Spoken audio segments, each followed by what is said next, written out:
أبا عبد الله يا أبا عبد الله. أعوذ بالله من الشيطان الرجيم. بسم الله الرحمن الرحيم. الحمد لله الذي لا يبلغ مدحته القائلون ولا يحصي نعماء أولادون ولا يعدي حقه المجتهدون الذي ليس لصفته خط محدود ولا نعت موجود ولا وقت معدود ولا أجل ممدود فطر الخلائق بقدرته ونشر الرياح برحمته. الصلاة والسلام على الرسول المسدد المصطفى الأمجد المحمود الأحمد سيدنا ومولانا ومولى الكونين جد الحسن والحسين علي والقاسم محمد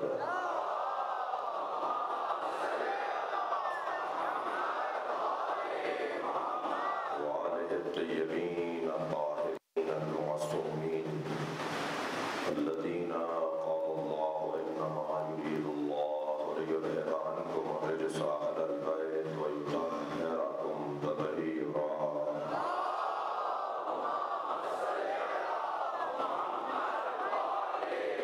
لعنة الله على أعدائهم أجمعين من يوم عداوتهم إلى قيام يوم الدين. أما بعد، قال الحكيم في قرآن الكريم بسم الله الرحمن الرحيم. فمن حاجك فيه من بعد ما جاءك من العلم فقل تعالوا ندعو أبناءنا وأبناءكم ونساءنا ونساءكم وأنفسنا وأنفسكم ثم نتحد فنجعل لعنة الله على الكاذبين. صلوات.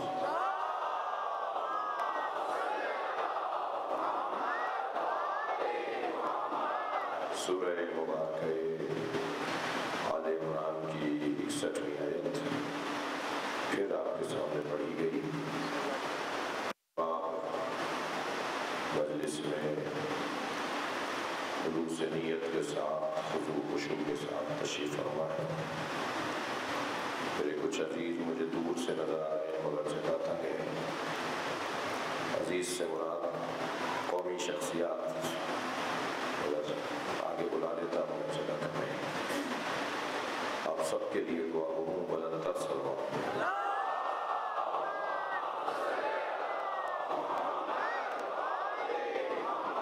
اللہ اپنے اس کلام میں پنجتن کی عظمت کو بیان کر رہا ہے.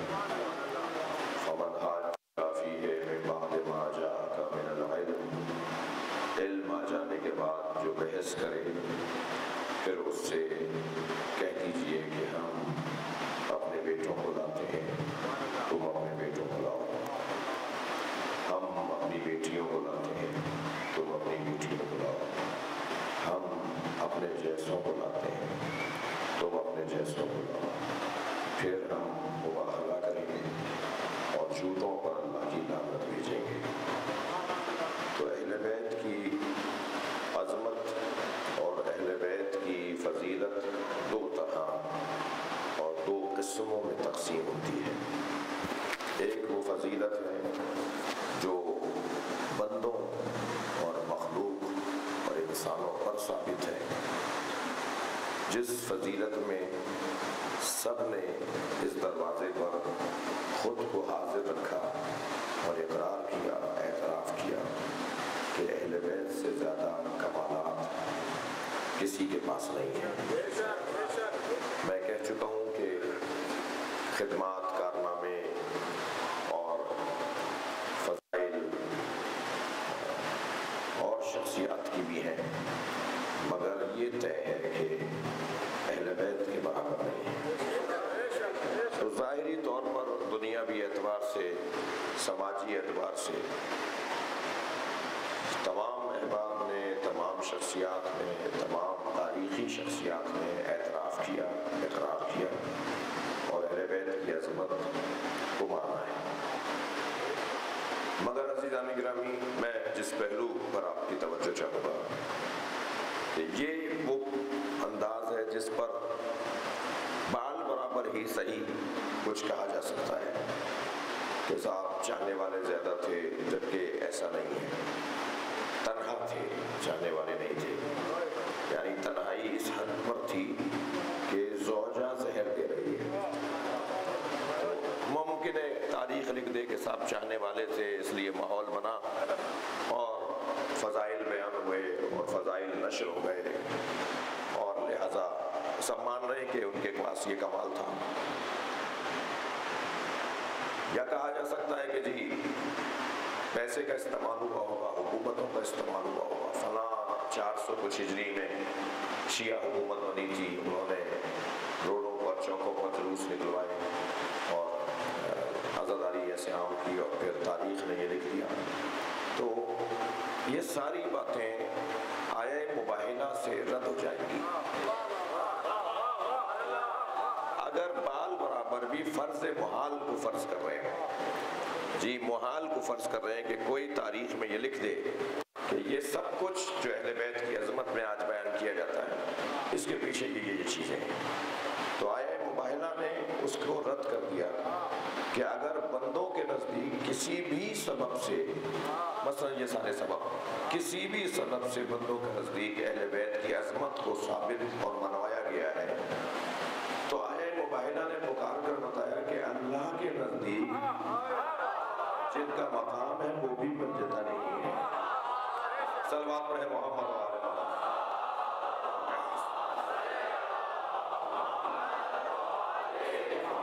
ثم نبتہل، اور پھر ہم مباہلہ کریں گے، فنجعل لعنت اللہ علی الکاذبین، اور پھر جھوٹوں پہ اللہ کی لعنت بھیجیں گے. تو مسئلہ کر دیا اب اللہ کے ساتھ. اچھا اللہ کے اوپر چھوڑ دیتے ہیں کہ کون باکمال ہے، کون صاحب عظمت ہے. لہذا نبی مکرم جس اطمینان کے ساتھ منجدن کا قافلہ لے کے چلے، اور اس قافلے میں نبی نے گود میں امام حسین کو اٹھایا، انگلی امام حسن کو پکڑائی، سیدہ نبی کے پیچھے ہیں، مولا علی مولا سیدہ زہرا کے پیچھے ہیں. یہ پنجتن کا قافلہ چلا. یہ 5 ہیں جو تاریخ بشریت پر حاکم ہیں. یہ 5 ہیں جو ادیان عالم پر حاکم ہیں. یہ 5 ہیں جو تمام تر مسالک اور مکاتب پر حاکم ہیں. لہذا میں اور آپ جذباتی نہیں ہیں پنجتن کی بارگاہ میں. عین عقل کے مطابق ان کے مرید ہیں، عین قرآن کے مطابق ان کے دروازے پر ہیں. اور ہمارا بہت روشن مباہلے کے لیے پنجتن چلے، گھر سے مباہلے کے لیے پنجتن چلے، نبی علی فاطمہ حسن حسین چلے، اور دیکھا جو راہبوں نے کہا صادقین ہیں، کیا بولے حق کے آگے کسی کا سخن چلے. نعرہ پنجتن یہاں کا ایک ایک فرد مکمل امامت رکھتا ہے. یہاں تمام تر آسمانی الہی منصب کمال پر ہے. آسمانی منصبوں میں ایک منصب کو نبوت کہتے ہیں، آسمانی منصبوں میں ایک منصب کو رسالت کہتے ہیں، آسمانی منصبوں میں ایک منصب کو ولایت کہتے ہیں، آسمانی منصبوں میں ایک منصب کو حجیت کہتے ہیں، آسمانی منصبوں میں ایک منصب کو عصمت کہتے ہیں.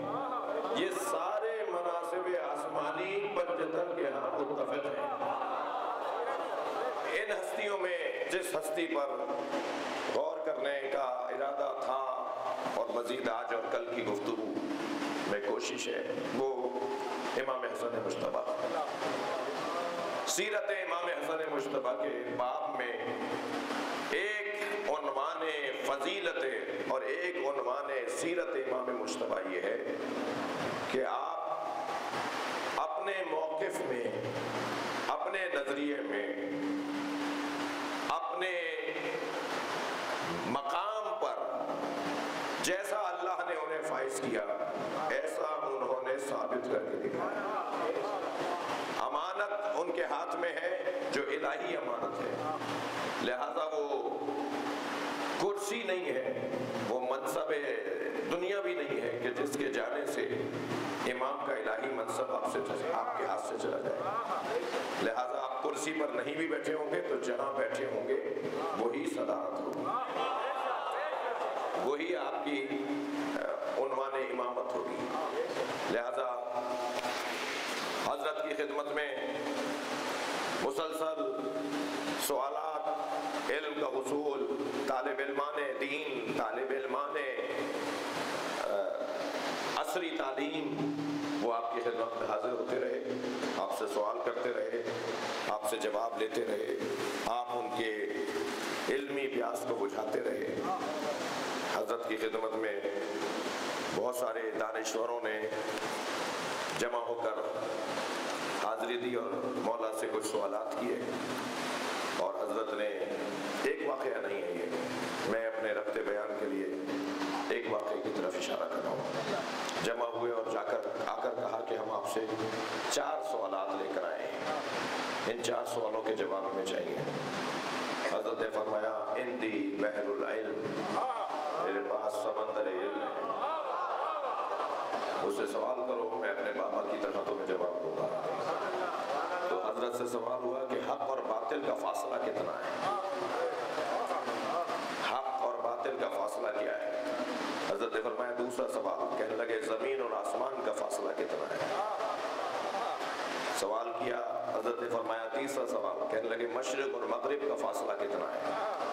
حضرت نے فرمایا اور سوال، فرمایا وہ سخت ترین 10 چیزیں کون سی ہیں جو اس دنیا میں سخت ہیں؟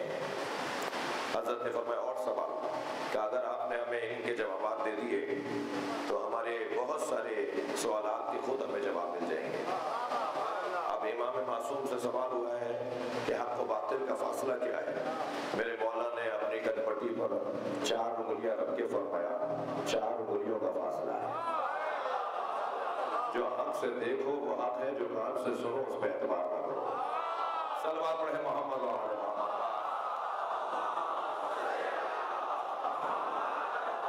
اس سے بلند اور بہتر صلوات علیہ۔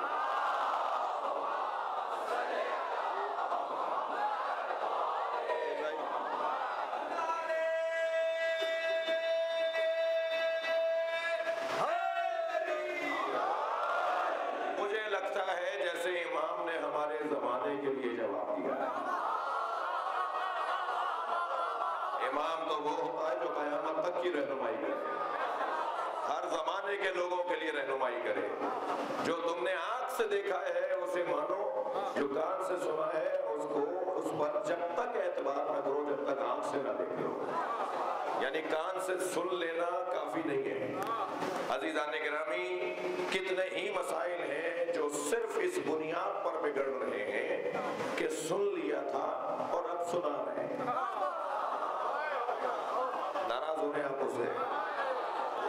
معاشرے سے سن لیا، کہیں سے سن لیا، اور آج تو مبلغ علم ہمارا فیس بک ہے، سوشل میڈیا ہے۔ وہ ایک پوسٹ چلتی بھی آئی ہے، کہیں سے بھٹکتی بھی، کہیں سے ٹھکرائی گئی، کہیں سے دھتکاری گئی، ہم نے اسے منہ لگا لیا جی، اور اسے آگے بڑھا دیا۔ اور سمجھداری ماشاءاللہ قربان ہو ایسے لوگوں پر کہ جو ان چیزوں کو زیادہ چلاتے ہیں جو کسی اور کے مفاد میں، اپنے ہی خلاف خود چلاتے ہیں، اپنے ہی خلاف، اپنے ہی مفاد کے خلاف نظریوں کو آگے بڑھا رہے ہوتے ہیں۔ اندازہ ہی نہیں ہے کہ اس کا نقصان خود ہمیں ہوگا۔ عزیزان گرامی، نہیں، یہ مجمع اہل بیت کے چاہنے والوں کا مجمع ہے، غیر ذمہ داروں سے بات نہیں ہو رہی، ذمہ داروں سے بات ہو رہی ہے۔ قرآن سورہ مبارکہ حجرات میں ہماری رہنمائی کر رہا ہے کہ جو فاسق، ان جاءکم فاسق بنبأ، اگر کوئی فاسق خبر لے کر آئے تو وہ فتبینوا، تحقیق کیا کرو، بغیر تحقیق کیے ہوئے خبر کو آگے نہیں بڑھایا کرو۔ تو جہاں مومن اور فاسق ہونے کا پتہ ہی نہ ہو، وہاں اور کتنی احتیاط کی ضرورت ہے کہ یہ دے کون رہا ہے، بھیج کون رہا ہے۔ ہر بات کو میں آپ بچوں کو آج مولا عباس کی قسم دے کر، ایک واسطہ دے کر آپ سے ایک عہد لوں گا جی یہ 8 محرم سال میں ایک دفعہ آتی ہے اور مولا عباس کا دن ہے آج. میں آپ سب کو ایک گزارش کروں گا کہ کبھی آئندہ کبھی بھی کسی بھی ایسی پوسٹ کو فارورڈ نہیں کرو گے, آگے نہیں بڑھاؤ گے جس میں بال برابر بھی فساد کا اندیشہ ہو. متفق ہو تو بلند صلوات دیا کرو.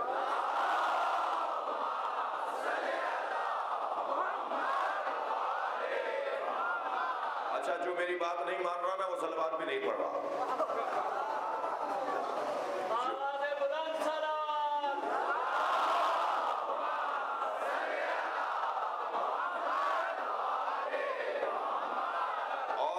صلوات نہیں ہے, مولا سے عہد کر رہے ہیں آپ. اگر اس وقت باب العلم کے اندر 2000 لوگ آئے ہوئے ہیں میری بات سن رہے ہیں اور 2000 نے آج عہد کر لیا کہ میں اس پوسٹ کو آگے نہیں بڑھاؤں گا جس میں بال برابر بھی فساد کا اندیشہ ہوگا, اگر 2000 لوگوں نے اس پہ عمل کر لیا, میں آپ کو بشارت دیتا ہوں 1 سال میں پاکستان کا حال کچھ اور ہوگا. اس دنیا کے معاملے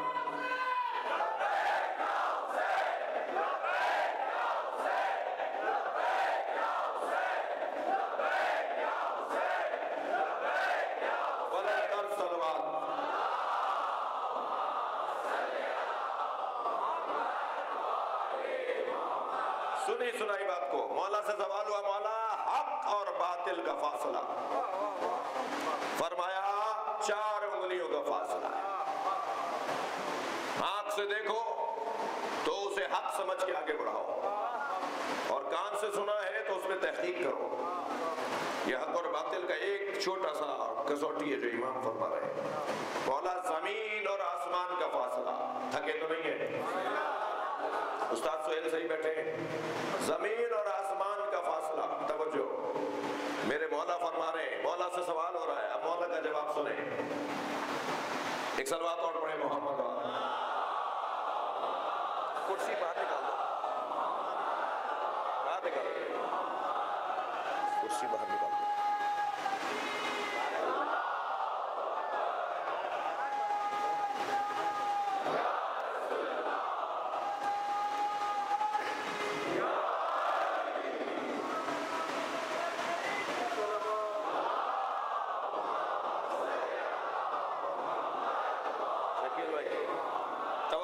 مولا سے سوال ہو رہا ہے, مولا توجہ, مولا آسمان اور زمین کا فاصلہ کتنا ہے؟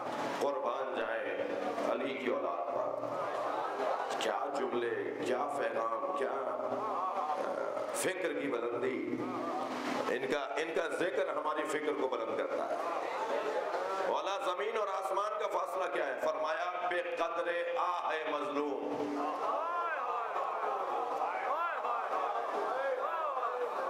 مظلوم کی آہ زمین اور آسمان کا فاصلہ.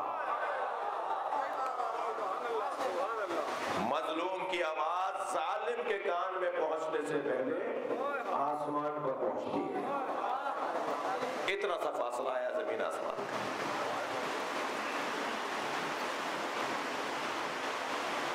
سینکڑوں کی تعداد میں, ہزاروں کی تعداد میں اس ملک میں مختلف جماعتوں کے مسنگ پرسن ہیں, مختلف مسالک کے مسنگ پرسن ہیں. شیعہ مسنگ پرسن, شخصیات, جوان. ہمیں اس سے غرض نہیں ہے کہ انہوں نے کیا کیا ہے, ہمیں اس سے غرض ہے کہ انہیں پیش کریں عدالتوں میں. مجرم ہیں تو انہیں سزا دیں. یہ کون سا قاعدہ, کون سا قانون ہے, یہ کہاں کا انصاف ہے کہ ماں روتے روتے مر جاتی ہے, زوجائیں دروازے پر آنکھیں جمائے بیٹھی ہیں, چھوٹے چھوٹے بچوں کو ان کی مائیں سمجھا سمجھا کے تھک گئی ہیں. جی بہت ساری چیزوں کا ہمیں پتہ بھی نہیں ہوتا کہ ہمیں فلاں چیز سے فلاں نقصان جو ہوا ہے اس کا سبب کیا ہے. وہ سبب کسی کے ساتھ زیادتی ہوتی ہے, ہم نے کسی کے ساتھ زیادتی کی ہوتی ہے جس کی وجہ سے ہمیں نقصان ہو رہا ہوتا ہے. بڑے احتیاط کے ساتھ زندگی گزارنے کی ضرورت ہے. فرماتے ہیں زمین اور آسمان کا فاصلہ ایک مظلوم کی آہ ہے, مظلوم کی آہ. پھر فرماتے فرماتے ہیں سوال ہوا مشرق اور مغرب کا فاصلہ کتنا ہے؟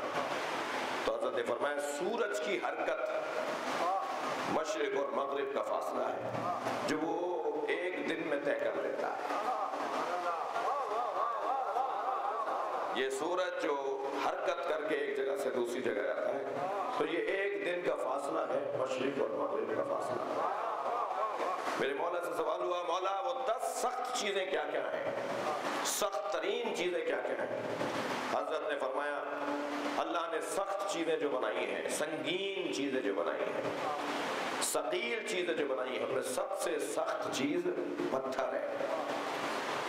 مگر اس سے زیادہ سخت بھی اللہ نے ایک اور شے کو خلق کیا ہے, وہ ہے لوہا جو پتھر کو بھی توڑ دیتا ہے.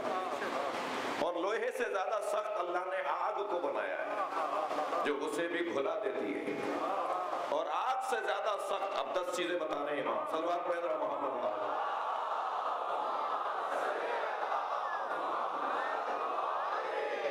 پتھر سب سے زیادہ سخت, اس سے زیادہ سخت لوہا جو اسے توڑ دیتا ہے, اور اس سے لوہے سے زیادہ سخت آگ جو اسے بھی گھلا دیتی ہے, اور آگ سے زیادہ سخت پانی جو اسے بھی بجھا دیتا ہے, اور پانی سے زیادہ سخت وہ بادل جو اسے بھی اٹھا لیتا ہے, اور بادل سے زیادہ سخت وہ ہوا جو اسے لے کر چلتی ہے, اور ہوا سے زیادہ سخت وہ ملک جو اسے اڑاتا ہے اور چلاتا ہے, اور اس ملک سے زیادہ سخت ملک الموت جو اس پر بھی آتا ہے, اور ملک الموت سے زیادہ سخت موت جو اس پر بھی آتی ہے, اور موت سے زیادہ سخت امر ہے جو ہمارے پاس ہے. صلوات پڑھیں محمد و آل محمد.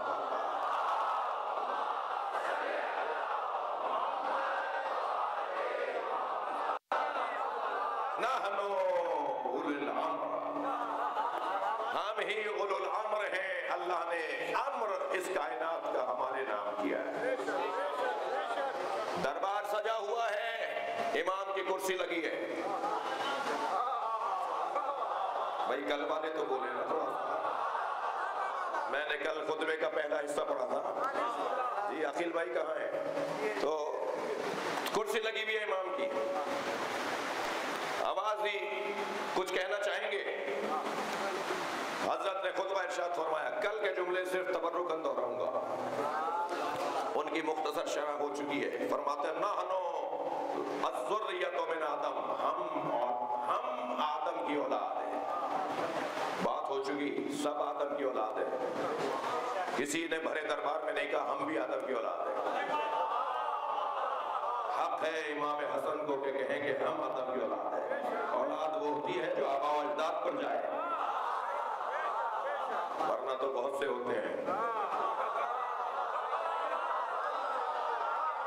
والاسرۃ من نوح, اور ہم نسل نوح میں سے ہیں. والصفوۃ من ابراہیم, اور ہم ابراہیم کی اولاد میں چنے ہوئے ہیں. ہم ہیں اولاد ابراہیم میں وہ کہ جنہیں اللہ نے امامت عطا کی ہے, چنے ہوئے لوگ ہیں. وسلالۃ من اسماعیل, اور اسماعیل کی اولاد میں ان کا جمال اور ان کا کمال ہے. وآل من محمد, اور ہم آل محمد ہیں. وشجرۃ الزیتونہ, اور ہم وہ شجرہ ہیں جس کے روغن سے چراغ جلتے ہیں. النبی اصلھا, جس شجر کی جڑ نبی ہے.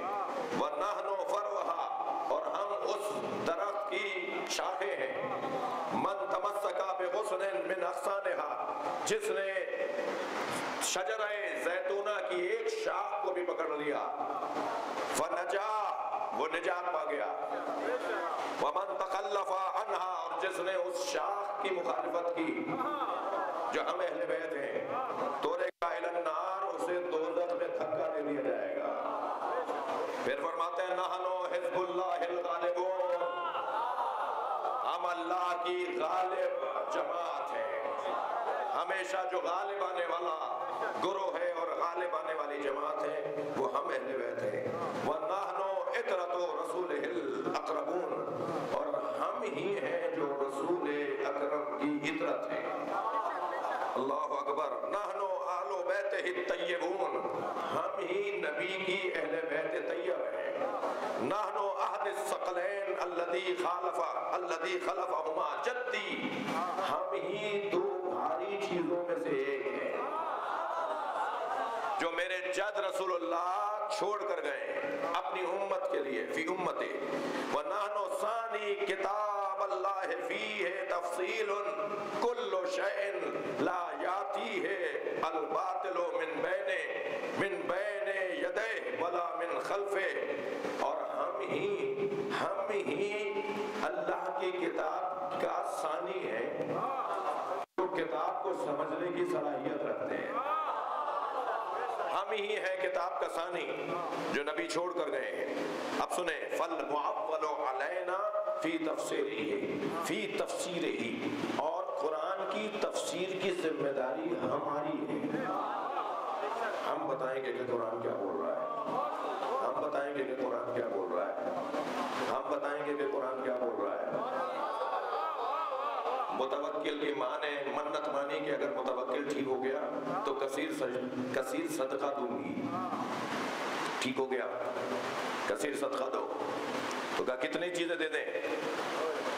تو کسی نے کہا جی 10 چیزیں دے دیں، تو ایک کی آواز آئی 15 بھی دے دیں تو کوئی عیب نہیں ہے۔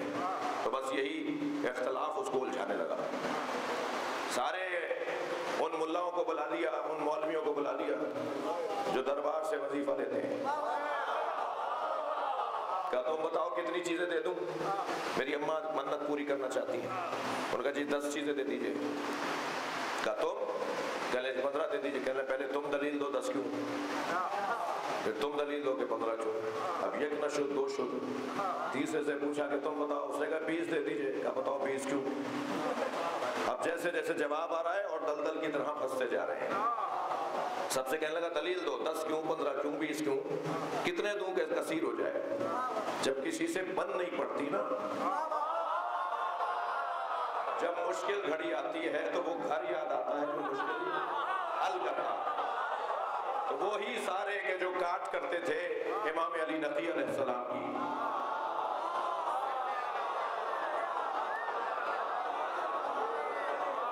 انہوں نے سب نے کہا کہ جواب تو وہ دے گا جو وارث قرآن ہے، اور وارث قرآن اہل بیت کا ایک فرد ہے جسے علی النقی کہا جاتا ہے۔ مل کر صلوات علیہ کریں۔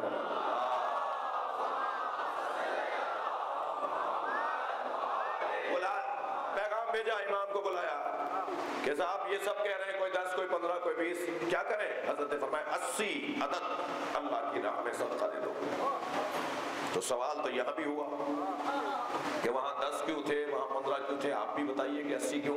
حضرت نے فرمایا تم نے قرآن نہیں پڑھا؟ امام حسن کیا فرما رہے ہیں؟ فَالْمُعَوَّلُ عَلَيْنَا فِي تَفْسِيرِهِ، قرآن کی تفسیر بیان کرنے کا حق ہمیں دیا گیا ہے۔ جب اس نے کہا نا کہ 80 کیوں، تو حضرت نے فرمایا تم نے قرآن کی آیت نہیں پڑھی؟ لَقَدْ نَصَرَكُمُ اللَّهُ فِي مَوَاطِنَ كَثِيرًا، اے حبیب اللہ نے آپ کو کثیر موقعوں پر نصرت عطا کی ہے۔ امام نے فرمایا جا کے دیکھ لو نبی نے کتنی جنگیں جیتی ہیں، نبی نے 80 جنگوں میں کامیابی حاصل کی ہے، قرآن نے اسے کثیر کہا ہے، کثیر صدقہ دے دو 80 کی طرح۔ صلوات پڑھیں محمد و آل محمد۔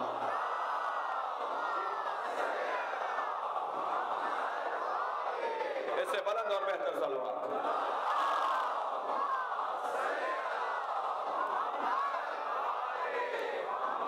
فرمان دیں اللہ نے ہمیں اس کی تفسیر بنانے کی ذمہ داری دی ہے۔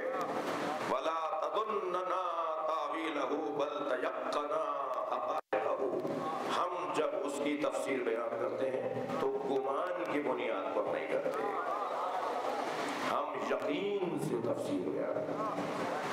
مولا اپنے فضائل فَأَطِيعُونَا فَإِنَّا طَاعَتَنَا مَفْرُوضَةٌ، بس ہماری اطاعت کرو۔ بھائی آپ تھوڑی دیر اسی دربار میں رہیں گے تو آپ کو الفاظ کا لطف آئے گا۔ امام فرما رہے ہیں فَأَطِيعُونَا، ہماری اطاعت کرو، فَإِنَّ طَاعَتَنَا مَفْرُوضَةٌ، ہماری اطاعت ہی ہے جو واجب کی گئی ہے۔ دربار میں یہ جملے کہنا یہ اسی کا کام ہے کہ جس کے بابا کو حیدر کرار کہتے ہیں۔ فإن طاعتنا مفروضہ اذ كانت بطاعت اللہ عز وجل، اور ہماری اطاعت وہی ہے جو اللہ کی اطاعت. تم نے اگر ہماری اطاعت کی تو گویا اللہ کی اطاعت کی. وطاعت رسول ہی، اور اللہ کے رسول کی اطاعت کرو گے اگر ہماری کرو گے. ہماری اطاعت کرو گے اللہ کی، اور اللہ کے رسول کی اطاعت کرو گے. اور تم نے قرآن میں یہ نہیں پڑھا یا ایھا الذین آمنوا اطیعوا اللہ واطیعوا الرسول واولی الامر منکم فإن تنازعتم فی شیء فردوہ الی اللہ ورسولہ. اے صاحبان ایمان، اللہ کی اطاعت کرو اور رسول اور اولی الامر کی اطاعت کرو. اور اگر تمہارے درمیان کوئی تنازع ہو جائے تو اللہ اور اللہ کے رسول کی طرف پلٹا دو. وَلَوْ رُدُّوا إِلَى الرَّسُولِ وَإِلَى أُولِي الْأَمْرِ مِنْهُمْ لَعَلِمَهُ الَّذِينَ يَسْتَنبِطُونَهُ مِنْهُمْ. اور اگر اللہ اور اللہ کے رسول کی طرف پلٹا دیا ہوتا تو ان کو اطمینان قلب حاصل ہو جاتا. یہ میرے مولا خطبہ ارشاد فرما رہے ہیں. اس خطبے، اس جملے پر جب امام پہنچے، یعنی یہاں تک، تو نہیں ہے میری بات؟ جب امام یہاں تک پہنچے نا تو صاحب کرسی کی آواز آئی. مجھے کچھ کہنا ہے، اس لیے آپ میرے ساتھ اشاروں کناروں میں ہی رہیے گا. اصلی بات پہنچانی ہے نا، کسی کو بلانا ہے، بھگانا نہیں ہے. تو جیسے ہی حضرت یہاں تک پہنچے، سورہ مبارکہ نساء کی آیات پڑھی تو صاحب کرسی کی آواز آئی، صاحبی کرسی کی آواز آئی. آپ کو کچھ اور بھی کہنا ہے؟ اچھا، ابھی خاموش کہاں ہوئے تھے؟ مگر اب تک اتنا کچھ کہہ دیا تھا کہ بہت مشکل تھا یہاں تک بھی برداشت کرنا. تو آواز آئی، کہنے لگے آپ کو کچھ اور بھی کہنا ہے؟ اب جملہ سنیں میرے مولا کا. جیسے ہی ٹوکا نا، آپ کو کچھ اور بھی کہنا ہے؟ فرماتے ہیں لو کنت قائما ھذا المکان، لو کنت قائما ھذا المکان وذکرت ما آتانا اللہ من فضلہ حولا فحولا. اگر میں یہاں کھڑا ہو کر وہ بتانے لگوں، بھائی جملہ میں جب تک لطف نہیں لوں گا آپ کو لطف نہیں آئے گا.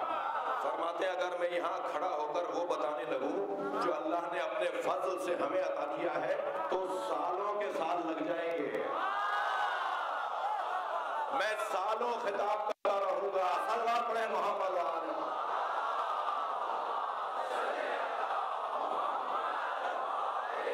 بھائی مولا امام حسن کا خطبہ سنا رہا ہوں آپ کو. فرمایا اگر میں اس مکان پہ کھڑا ہو کر وہ بتانے لگوں جو اللہ نے ہمیں اپنے فضل سے عطا کیا ہے.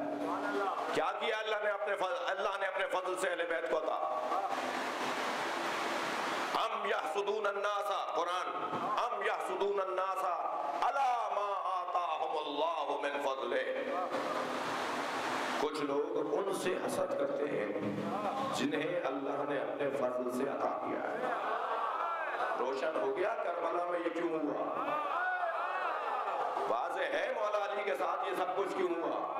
پتا ہے اہل بیت کے ساتھ یہ سب کچھ کیوں ہوا. قرآن نے پکار کے بتا دیا جو اہل بیت سے لڑنے آیا ہے یا متکبر ہے یا حاسد ہے.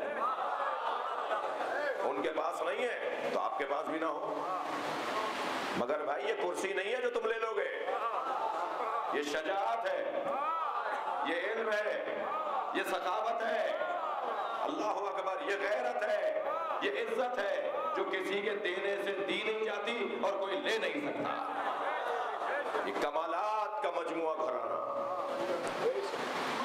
فرمایا کہ اگر میں یہاں کھڑا رہوں، کیا عطا کیا؟ فقد آتینا علی ابراہیم الکتاب والحکمہ وآتیناہم ملکا عظیما. اللہ کہہ رہا ہے کہ ہم نے اس گھرانے کو کتاب بھی دی ہے، اس گھرانے کو ہم نے حکمت بھی دی ہے، اور اس گھرانے کو ملک عظیم یعنی امامت بھی دی ہے. مولا فرماتے ہیں سالوں لگ جائیں گے اگر میں نے وہ گنوانا شروع کیا تو میرے خطاب کو سالوں لگ جائیں گے اگر میں نے گنوانا شروع کیا. ایک صلوات اور پڑھیں محمد والا.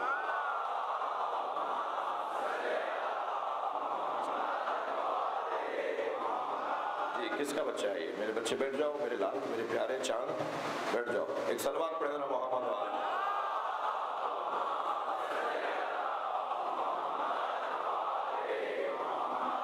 ان ان بچوں کی مستقبل کی بہتری کے لیے بلند تر صلوات ہے۔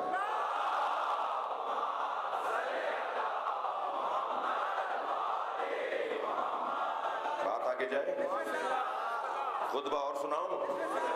فرمایا سالوں لگ جائیں گے اگر میں نے بیان کرنا چاہا تو تم کہہ رہے ہو کہ اور کچھ کہنا ہے، مجھے سالوں لگ جائیں گے، میں یہ بیان کرتا چلا جاؤں۔ تو دیکھا کہ کچھ شعراء وہاں بیٹھے ہیں جو جز بز ہو رہے ہیں۔ اچھا وہ کلام کہہ کے لائے ہیں، انہیں کچھ ملنا بھی ہے۔ اصل تو مسئلہ ایک کا نہیں ہے نا، بہت سارے لوگ امام کے اس خطاب کے درمیان مشکل میں ہیں۔ تو کچھ وہ تھے جنہیں جو قصیدے کہہ کے لائے تھے کسی کے لیے،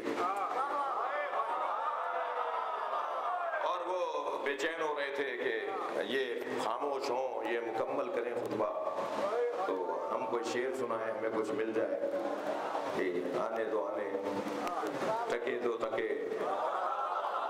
ویسے جو بھی اہل بیت کو خاموش کروانے کی کوشش کرے گا ویسے ہی ٹکے گا۔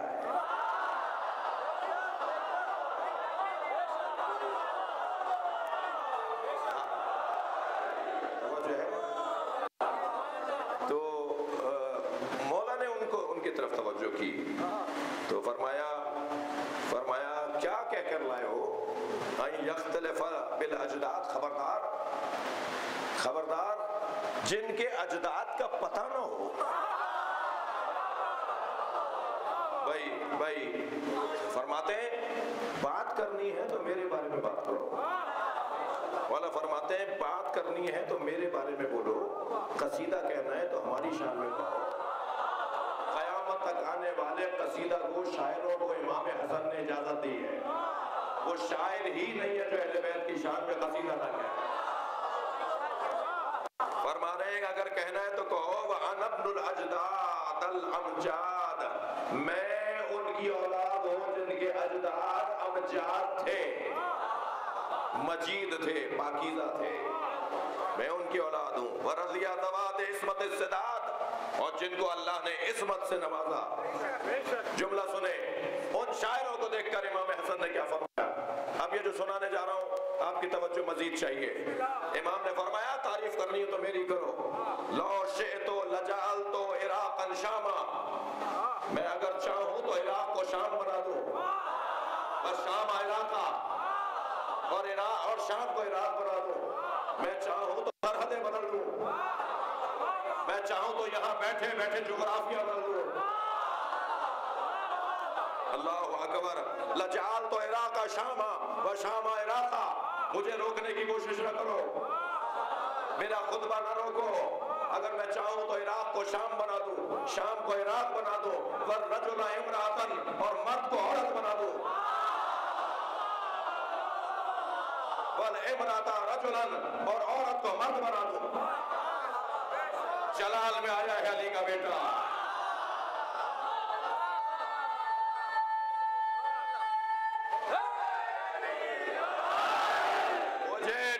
کی کوشش نہ کرو، میں چاہوں تو جغرافیہ بدل کے رکھ دوں، میں مشرق کو مغرب بنا دوں، میں مشرق کو جنوب بنا دوں، میں عراق کو شام، شام کو عراق کر دوں، میں مرد کو عورت کر دوں، عورت کو مرد کر دوں۔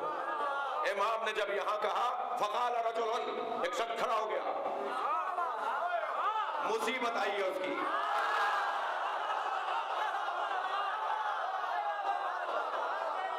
جب مولا نے فرمایا نا میں ایسا کر دوں گا تو قال رجلن، ایک شخص، قام رجلن، ایک شخص کھڑا ہو گیا من الحضار، وہاں موجود لوگوں میں، اور کہنے لگا فمو کا صغیر و دعوا کا کبیر، آپ کا منہ چھوٹا ہے، معاذ اللہ جو وہ کہہ رہا ہے، آپ کا منہ چھوٹا ہے، باتیں بڑی ہیں، بڑی بات کر گئے آپ، یہ آپ ایسے ہیں نہیں، آپ میں یہ صلاحیت ہے نہیں۔ تو ایک مرتبہ میرے مولا کیا کہتا ہے؟ فمو کا صغیر و دعوا کا کبیر، یا ابن ابی تراب من یقدر علی ذلک، کون کر سکتا ہے ایسا؟ آپ کہہ رہے ہیں میں شام کو عراق، عراق کو شام، مرد کو عورت، عورت کو مرد بنا دوں، کون کر سکتا ہے ایسا؟ وَنَظَرَ إِلَيْهِ الْإِمَامُ، بڑی عنایت، آپ کی توجہات کا شکر گزار۔ وَنَظَرَ الْإِمَامُ وَنَظَرَ إِلَيْهِ الْإِمَامُ، امام نے اسے غور سے دیکھا اور غور سے دیکھ کر فرمایا اما تستحینا تجلسینا مع الرجال، تجھے شرم نہیں آ رہی مردوں کے ساتھ بیٹھی ہے؟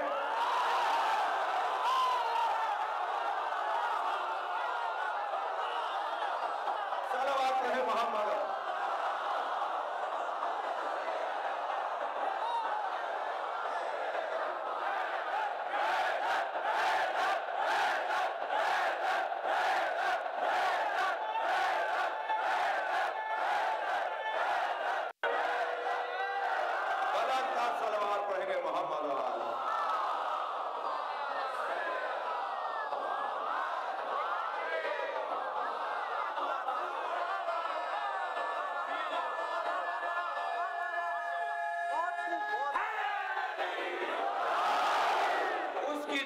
بدلنا شروع ہو گئی۔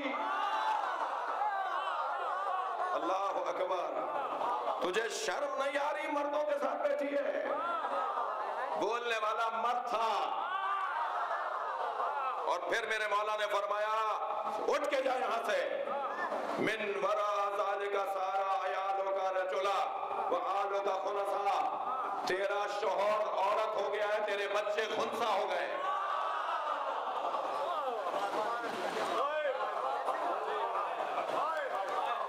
تو کہہ رہا تھا کون کر سکتا ہے یہ؟ جو بھی اہل بیت کے سامنے آیا ہے جن سے بدلتی رہی، وہ تمہیں مرد نظر آئیں گے مگر بہادروں میں عورتوں کے لیے بھی شرمندگی ہے۔ صلوات پڑھیں محمد و آل محمد۔ وَأَحْمَدُ ضَمِيرِ، عرش ہماری آرام کی جگہ ہے، احمد مجتبی ہمارا ضمیر ہے۔ کیا تعبیر ہے، کیا تعریف ہے سرکار کی۔ وَأَحْمَدُ ضَمِيرِ وَعَلِيُّ وَعَلِيًّا أَمِيرِ، اور میرے بابا علی ہمارے امیر ہیں۔ وَالْحُسَيْنُ وَزِيرِ، میں حسن ہوں، معمولی وجود نہیں ہے، جس کا وزیر حسین ہو۔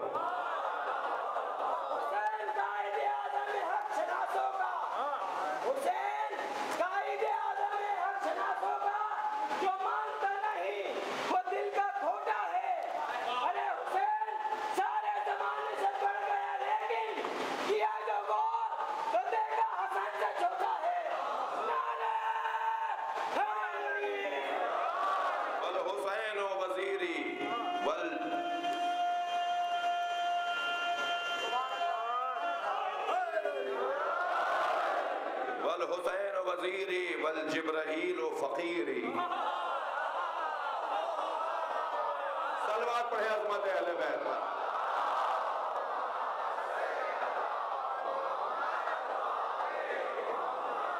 اور پھر اشارہ کر کے کہا لو شیطا کنتا سیری امراتن، کوئی اور زیادہ نہ سوچے، میں اسے بھی عورت بنا دوں گا۔ اور نحنو زین الجنان وحجج الرحمن، اور ہم ہی جنتوں کی زینت ہیں، اور ہم ہی رحمان کی طرف سے حجت ہیں۔ بہت اچھا سنا آپ نے عزیزو، جس کا وزیر حسین ہو، اس کے خادم کو عباس کہتے ہیں۔ حضرت عباس امام حسن کے خادم ہیں۔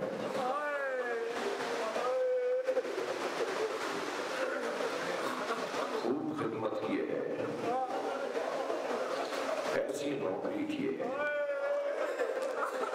ایسی غلامی کی ہے، اب قیامت تک عباس تک جانے والے اپنے مولا کی اطاعت سیکھتے رہیں گے۔ حسین تک جانے والوں کو پہلے عباس تک آنا ہوگا۔ حضرتانو 3 سال کا سن تھا، مولا علی تشریف